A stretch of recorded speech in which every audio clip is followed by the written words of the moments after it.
Attention, cette vidéo risque d'être supprimée le plus rapidement possible. Vous savez, je ne fais jamais de vidéo axée spécialement sur un continent. Je ne fais jamais de vidéo où j'attaque quelqu'un, où j'attaque un groupe. Celle-là, ça va être la toute première fois parce que trop, c'est trop. Vous savez, on dit que l'Afrique est un continent sous-développé. On dit que l'Afrique est l'un des continents les plus pauvres au monde. On dit que l'Afrique est riche en ressources naturelles, mais pauvre en ressources humaines. Tout cela est dû à beaucoup de choses. Donc, quand on cherche les causes de cela, il y a beaucoup de choses que l'on peut citer. Mais l'une des raisons principales actuellement, Orange est l'ennemi incontestable de l'Afrique. Je vous explique pourquoi à travers cette vidéo avec tous les points qui peuvent rentrer en compte. Récemment, j'étais parti en Guinée pour une conférence, d'accord? Pour une conférence où j'ai passé un mois du coup au pays pour essayer de profiter au maximum de ma famille qui est là-bas, d'accord? Mais il se trouve que 15 gigas, seulement 15 gigas de connexion en Guinée, ça coûte en moyenne 20 euros.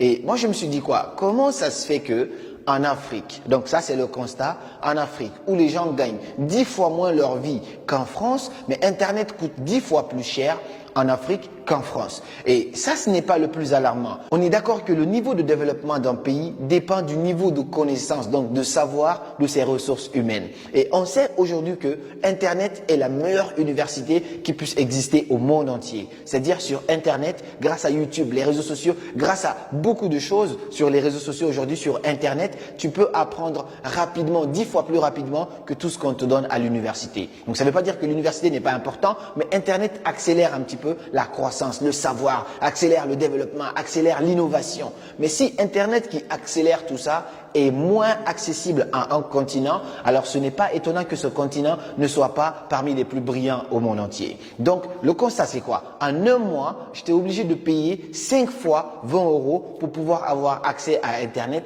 et ça sans même publier une seule vidéo. Donc j'ai vu que beaucoup de gens se plaignaient. Pour quelqu'un qui a un niveau de vie élevé, ok, pas de problème, il se dit ok, 20 euros x 5, ça me fait à peu près 100 euros. Ce n'est pas grave parce que je gagne bien ma vie. Mais dans un pays où les gens gagnent minimum, où les gens gagnent minimum 1200 euros, tu factures là-bas moins de 20 euros pour 100 gigas de connexion. C'est-à-dire qu'avec 100 gigas, tu peux faire tout ce que tu veux. Alors qu'en Afrique, où les gens gagnent moins de 60 euros par mois, donc le SMIC, il est inférieur à 60 euros dans beaucoup de pays en Afrique, mais vous facturez Internet 15 gigas seulement à 20 euros. Donc, qu'est-ce qui se passe? Tu vas sur Internet, on dit passe semaine, mais au bout de 2 jours, c'est terminé. Les gens ont peur d'aller sur YouTube. Et comment un peuple qui a peur d'aller sur YouTube, un peuple qui a peur d'aller chercher de l'information sur Internet, un peuple qui n'a pas accès aux cours, aux formations en ligne, peut se développer plus qu'un autre peuple? On est d'accord que c'est non. Il y a beaucoup de choses qui rentrent en jeu, mais ça c'est le constat le plus alarmant. Là, je peux vous montrer juste à côté, il y a un forfait Orange. Actuellement même à l'instant T, je viens de faire cette capture d'écran, tu as à peu près 90 gigas qui coûtent moins de 15 euros. Donc je vais faire approximativement 100 gigas qui coûtent moins de 15 euros en France actuellement, parce que là je suis en France, ok?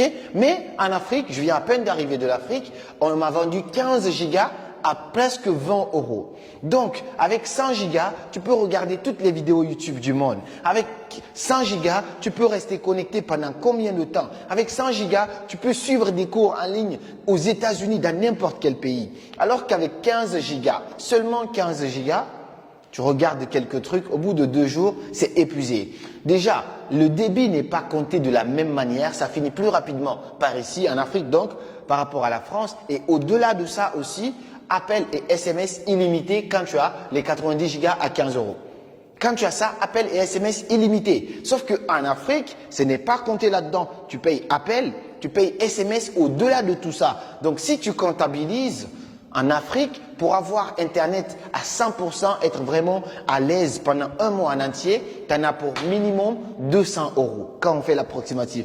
SMS, appel, Internet, tu en as à peu près pour 200 euros pour être vraiment confortable avec Internet. En France, tu en as pour moins de 20 euros pour être confortable. Appel SMS illimité, appeler même à l'international parfois, Belgique, Suisse, les pays qui sont à côté, tu peux appeler gratuitement. Tout ça c'est compris. Tu peux parler avec quelqu'un de minuit jusqu'à minuit. Tout ça c'est compris là-dedans. Il n'y a aucune surfacturation. Il n'y a absolument rien. Donc quand on constate ça, on comprend que Orange est en train de contribuer au sous-développement, à l'appauvrissement du continent africain. Parce que quelqu'un qui gagne moins de 60 € par mois, tu lui dis que pour avoir full internet satisfait, il faut qu'il paye à peu près 200 €. Alors, est-ce que tu n'es pas en train d'appauvrir cette personne ou est-ce que tu es en train d'aider cette personne à se développer? On est d'accord que c'est non. Mais ce n'est pas que la faute de Orange. Orange, c'est qu'il est dans un continent ou dans un pays où les choses ne sont pas régulées. Il se dit, je peux faire du profil. Mais le problème vient de qui? De ceux qui gouvernent. Et comment ça se passe? Je vous dis la vérité sincèrement, à partir du moment que la personne qui est ministre, la personne qui est cadre, la personne par laquelle Orange passe, lui, il s'en met plein à la poche, le reste, il s'en fout de la population. Il s'en fout de est-ce que les gens vont souffrir? Parce que ce qui est étonnant, ce qui est alarmant, c'est que ceux qui sont à la tête ont fait des études en France. Ceux qui sont à la tête ont fait des études aux États-Unis. Dans des pays développés, ils savent que ça ne coûte pas aussi cher là-bas que dans leur continent. Mais puisque eux, ça leur permet d'en mettre plein leur poche, donc l'intérêt personnel passe au-dessus de l'intérêt collective. Et c'est ce qui fait que le continent ne peut pas aller en avant. L'autre constat, c'est quoi? Dès que quelques influenceurs commencent à parler, à crier haut et fort pour essayer de faire un boycott, quelque chose comme ça, dans beaucoup de pays, du coup en Afrique, qu'est-ce qui se passe? Orange essaye de récupérer ces gens-là, on leur donne un peu de sous. Ces mêmes gens qui critiquaient recommencent à faire encore de la pub pour Orange. Et ça, c'est vraiment déplorable parce qu'à chaque fois, c'est la même chose qui revient. Les gens favorisent ce qu'on appelle leur intérêt personnel. Donc, on fait du bruit uniquement pour nous en mettre plein la poche. Une fois que nous, on est satisfait, même si ça ne mène pas loin le pays, on s'en bat les couilles et du coup, on continue notre chemin. Et ça, c'est vraiment dramatique pour le continent. C'est vraiment dramatique pour le développement d'un continent. Et j'apprécie énormément beaucoup de pays qui essayent de mettre des bâtons dans les roues de Orange pour pas continuer à piller comme ça le continent, pour pas continuer comme ça à freiner la jeunesse africaine.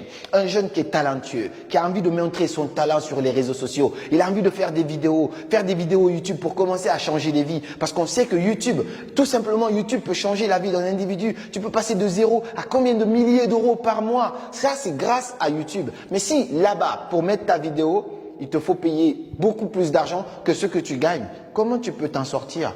Si là où on cherche l'information, en y allant, tu te ruines complètement, comment tu y pars? Moi, j'ai regardé un petit peu les gens dans certains pays en Afrique n'osent même pas regarder une vidéo en direct. C'est-à-dire, quand tu publies une vidéo, c'est pourquoi tout le temps, les gens sont là, on ne peut pas télécharger tes vidéos. Nous, ici, on ne télécharge pas de vidéos. Tu regardes en live, tu as envie de regarder, tu reviens, tu regardes. Là-bas, les gens essayent d'abord de télécharger pour garder dans leur téléphone parce qu'à force de regarder en ligne, ils vont totalement se ruiner et peuvent aller nulle part. Quelles sont les solutions? Qu'est-ce qu'il faut mettre en place? Si moi, j'étais dans le gouvernement, c'est pas mon rêve, c'est pas mes ambitions, mais si j'étais à la tête de ces pays où Orange est en train de s'en mettre plein à la poche, la toute première chose que je vais faire, c'est de fermer Orange. Je sais que ça va embêter le pays, je sais que ça va faire plein de choses parce que Orange a utilisé une bonne stratégie pour s'installer. Si on doit étudier les termes marketing, c'était très malin ce qu'ils ont fait. Quand ils sont arrivés dans beaucoup de pays, pendant que leurs concurrents étaient en train de s'installer dans la capitale, Orange a d'abord commencé à s'installer dans les villages. Donc, puisque tu sais que tes parents au village sont là-bas, tu dois forcément parler avec eux. Mais qu'est-ce qu'ils ont comme opérateur? S'ils ont Orange, toi aussi tu cherches Orange. Donc c'est comme ça, eux, ils ont commencé à conquérir tout le marché. Donc aujourd'hui, ils ont le monopole. Ils se permettent en fait tout dans certains pays parce qu'ils savent que c'est eux qui ont Internet fiable et rapide. Qu'est-ce que les gouvernements devraient faire? La première chose, soit financer vraiment un opérateur téléphonique qui va venir concurrencer en gros Orange. Ça, c'est la première chose. La deuxième chose, chaque pays est libre de régulariser son marché internationalement comme il veut. Donc les opérateurs qui vont venir, c'est le pays qui fixe des termes. Dites, vous ne pouvez pas facturer au-delà de ça parce que voilà combien vous facturez dans un pays qui est plus riche que notre pays. Donc quand le pays impose ces termes-là, Orange doit casser les prix, vraiment être concurrentiel par rapport à la France, être concurrentiel par rapport aux autres pays qui ont accepté de mettre ces termes-là. Au-delà de Orange appel téléphonique, il y a Orange Money aussi qui n'arrête pas de bouffer les gens. Parce que faut se rappeler que le taux de bancarisation dans le continent africain est à peu près de 6%. Le taux de bancarisation dans les pays, je connais, c'est à peu près 6%, c'est très bas. Et puisque les gens n'osent pas les banques, les gens vont via Orange Money. Et Orange Money se met à prendre des taxes, des pourcentages élevés sur l'argent des gens, en train de s'enrichir, alors que les mêmes fils du pays sont là, n'arrivent pas à s'en sortir. Après, on dit que l'Afrique est un continent pauvre. Mais l'argent qu'ils gagnent là-bas, ils ne le gagnent pas dans des pays riches. Comment peut-on expliquer cela? Donc, il faut vraiment que ça cesse. Je sais que cette vidéo ne va pas plaire, mais il faut améliorer les choses. Essayer d'avoir des concurrents dans ces pays. Amener amener des opérateurs, financer ces opérateurs, que l'État favorise en fait le fait que d'autres opérateurs beaucoup plus fiables puissent venir, que l'État puisse favoriser d'autres opérateurs à améliorer leur connexion Internet. Mais il ne faut pas laisser comme ça le peuple crever. Il ne faut pas laisser comme ça le peuple être limité par quelque chose de très important pour le développement d'un pays. Quand Internet est favorable à un pays, le pays peut faire beaucoup de choses. Quand Internet est accessible à la jeunesse peut faire beaucoup de choses. Mais tu es là, tu peux même pas communiquer avec quelqu'un à l'international. Il y a des lives, des conférences en ligne qui se font à l'international. Toi, tu es dans un pays où Internet coûte une blinde. Est-ce qu'il faut manger ou est-ce qu'il faut remplir son téléphone pour voir ce qui se passe à l'extérieur? C'est tout à fait normal que le continent soit en retard. Il y a beaucoup de choses qui sont liées à cela. Mais ça, c'est l'une des causes principales qu'il faut lutter, qu'il faut combattre dès maintenant. Donc j'espère que cette vidéo poussera beaucoup de personnes à prendre conscience et à se bouger. Faites comprendre au gouvernement que ça va pas, parce que ces mêmes gens qui vous dirigent ont fait d'autres pays, ils savent un petit peu comment ça se passe à l'international. Alors qu'ils arrêtent de s'en mettre plein la poche pour faire souffrir leur population. Il faut que ça cesse. J'espère que cette vidéo aidera un maximum de personnes à prendre conscience et ça réveillera en fait les dirigeants de certains pays. J'en connais pas mal, je ne veux pas citer. J'espère en tout cas que le message y passera. Et puis on se dit à très bientôt pour de nouvelles vidéos. Comme toujours, c'était Karamo. Suivez vos rêves, ils connaissent le chemin.